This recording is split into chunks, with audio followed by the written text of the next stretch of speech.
बच्चों स्टार्ट करते हैं आज क्लास 10th का। हमारा एक्सरसाइज चल रहा था 1.1 के 3 क्वेश्चन हो गए थे। क्वेश्चन नंबर 4 चलेगा यहाँ पर। क्वेश्चन नंबर 4 है, given that the HCF given है, 2 नंबर का एचसीएफ है is 9, find the LCM of. दोनों नंबर का हमें एलसीएम फाइंड करना है। हमको पता है LCM into HCF is equal to product of 2 number, product of, ये हमारा फॉर्मूला होता है। एलसीएम एचसीएफ गिवन है हमारे पास में 9 is equal to product of 2 given numbers. 2 number given है हमको, एक है 306 मल्टीप्लाई बाई 657 हमें निकालना है एलसीएम। तो LCM is equal to 306 multiply by 657 divided by 9। 9 से इसको डिवाइड करेंगे, 9 3 जा 27, 36 हो जाएगा, 9 4 जा 36। तो एलसीएम आ जाएगा हमारे पास में बच्चे 34 मल्टीप्लाई बाई 657 मल्टीप्लाई करेंगे दोनों का तो आ जाएगा 8, 22338। ये हमारा एलसीएम आ गया। नेक्स्ट क्वेश्चन है, क्वेश्चन नंबर 5 पे चलेंगे। क्वेश्चन नंबर 6 है बच्चे, चेक वेदर 6 की power n can and with the digit 0। क्या 6 की पावर n करेंगे, n is a natural number. अगर 6 की पावर 1 करते हैं तो क्या आएगा, 6 आएगा। 6 की पावर 2 करते हैं तो कितना आएगा, 36 आएगा। 6 की पावर 3 करते हैं तो 216 आ जाएगा। तो बच्चे हम देखते हैं 6 की पावर अगर आप नेचुरल नंबर करते हैं तो हमेशा जो आपका एंड डिजिट है, यूनिट डिजिट है, वो हमेशा 6 आएगा। क्या कभी वो 0 आएगा, वो 0 कभी नहीं आएगा। 0 कब आएगा, अगर 2 और 5 के फैक्टर हमारे पास में होंगे तो ये हमारे पास में 0 आएगा। देखो 2 5 जा 10 तो हमारा एंड डिजिट 0 आएगा, अदरवाइज हमारा एंड डिजिट 0 नहीं आएगा। तो इसको लिखेंगे सॉल्यूशन इसका, 6 की power n can and with the digit 0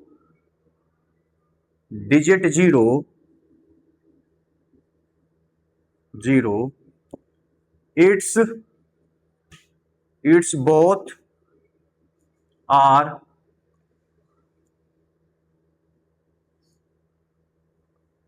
it's 2 and 5 both are its prime factors।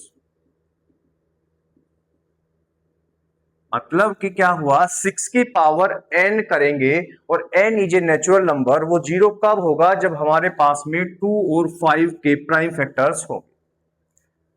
6 के फैक्टर करते हैं हम, 6 के फैक्टर आएंगे 2 इंटू 3। इसके अंदर 3 फैक्टर है, 2 फैक्टर है, लेकिन 5 अवेलेबल नहीं है, इसलिए 5 इज नॉट फैक्टर ऑफ 6। 5 जो है फैक्टर नहीं है 6 का, देयरफॉर 6 की power n can not and with digit 0। तो इसका मतलब 6 की पावर n करें तो जो आपकी लास्ट डिजिट होगी, एंड डिजिट होगी, वो 0 नहीं आएगा। इसी टाइप से हम बच्चे कर सकते हैं। अगर आपसे पूछते हैं 1 की power n, n is a natural number, कभी भी 0 नहीं आएगी एंड डिजिट। 2 की पावर n, एंड डिजिट 0 नहीं आएगी। 3 की पावर n, इसका मतलब 1 से लेकर 9 तक सबकी पावर n करेंगे तो एंड डिजिट हमारी 0 नहीं आएगी। लेकिन हाँ, 10 की पावर अगर हम n करते हैं तो लास्ट या एंड डिजिट हमेशा क्या आएगी, 0 आएगी। ठीक है, ये क्वेश्चन नंबर 5। और अब क्वेश्चन नंबर 6 पे चलेंगे हम। क्वेश्चन नंबर 6 स्टार्ट करते हैं। क्वेश्चन नंबर 6, क्वेश्चन नंबर 6 क्या है हमारा, एक्सप्लेन भाई the 7 multiply by 11 multiply by 13 plus 13 and 7 से मल्टीप्लाई होकर के 1 तक जा रही है, प्लस का 1 है। हमें ये प्रूफ करना, हमें बताना है कि ये कंपोजिट नंबर है या नहीं है। मैंने आपको जो आपका इंट्रोडक्शन पार्ट था उसमें मैंने बताया था कंपोजिट नंबर की डेफिनेशन। अगर किसी बच्चे ने नहीं देखी है तो आप मेरी इंट्रोडक्शन पार्ट की आप वीडियो देखेंगे तो फिर भी मैं एक बार रिपीट करता हूं, कंपोजिट नंबर होता है मोर देन 2 फैक्टर, जिसके 2 से ज्यादा फैक्टर होते हैं वो होता है हमारा कंपोजिट नंबर। लेट हमने मान लिया x इक्वल टू क्या है 7 multiply by 11 multiply by 13 plus का 13। देखिए बच्चे यहां पर प्लस है इसलिए हम यहां पर बता नहीं सकते कि इसके फैक्टर 2 से ज्यादा होंगे, तो पहले हम इसके सबको मल्टीप्लाई में लेके आएंगे। तो यहां से दोनों में 13 यहां भी है 13 यहां भी है, कॉमन आया तो 7 multiply by 30 multiply by 11 plus का 1, तो ये हो जाएगा x इक्वल टू 13, 11 7 जा 77 प्लस 1 इंटू में आ गया 78। इसी टाइप से अगर हम चलते हैं इसको मान लिया हमने y, तो 7 multiply by 6 multiply by 4 multiply by 3 2 और 1 प्लस का 5, इन दोनों से हमने क्या कॉमन लिया 5 आ गया, तो यहाँ पर 7 into 6 into 4 into 3 into 2 into 1 plus 1, क्योंकि 5 हमने कॉमन ले लिया, यहां से भी कॉमन आ गया और यहां से भी कॉमन आ गया, तो हमारे पास में ये बचा y is equal to 5। Multiply करेंगे बच्चे इसकी 7 की 6 में, तो ये आएगा 1008 प्लस 1, ये आ गया, तो y इज इक्वल टू 5, ये आ जाएगा 1009।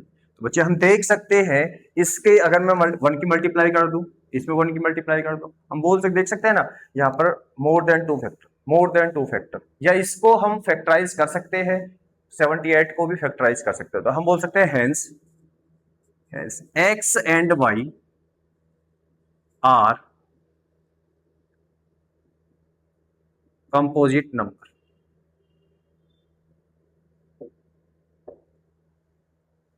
तो क्वेश्चन कंप्लीट होता है, फिर नेक्स्ट क्वेश्चन चलेंगे। क्वेश्चन स्टार्ट करते हैं, क्वेश्चन नंबर 7 है बच्चे, there is the circular path around the sport field. एक हमारे पास में सर्कुलर पाथ है जो स्पोर्ट फील्ड है।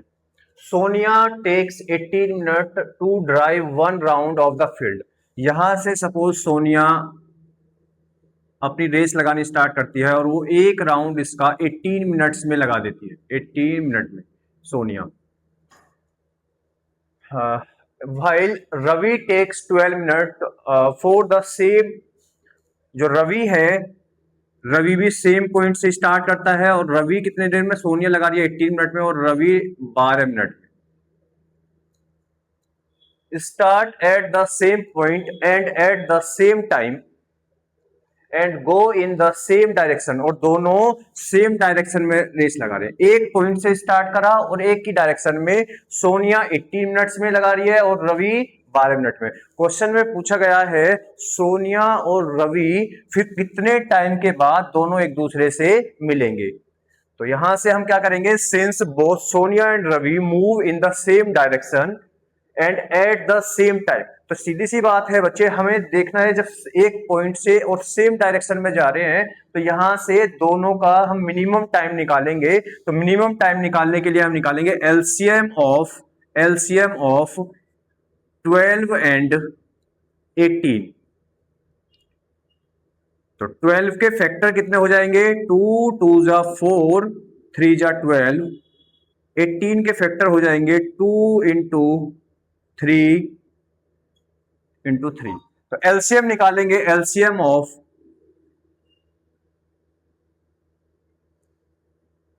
12 एंड 18 इज, देखेंगे बच्चे दोनों में 2 कॉमन है, यहां पर 3 कॉमन है, तो 2 एक बार आया, एक बार, फिर ये 2 बचा हुआ है 2 आ गया, ये कॉमन है दोनों में 3 आ गया, और एक ये 3 बचा हुआ तो 3 आ गया।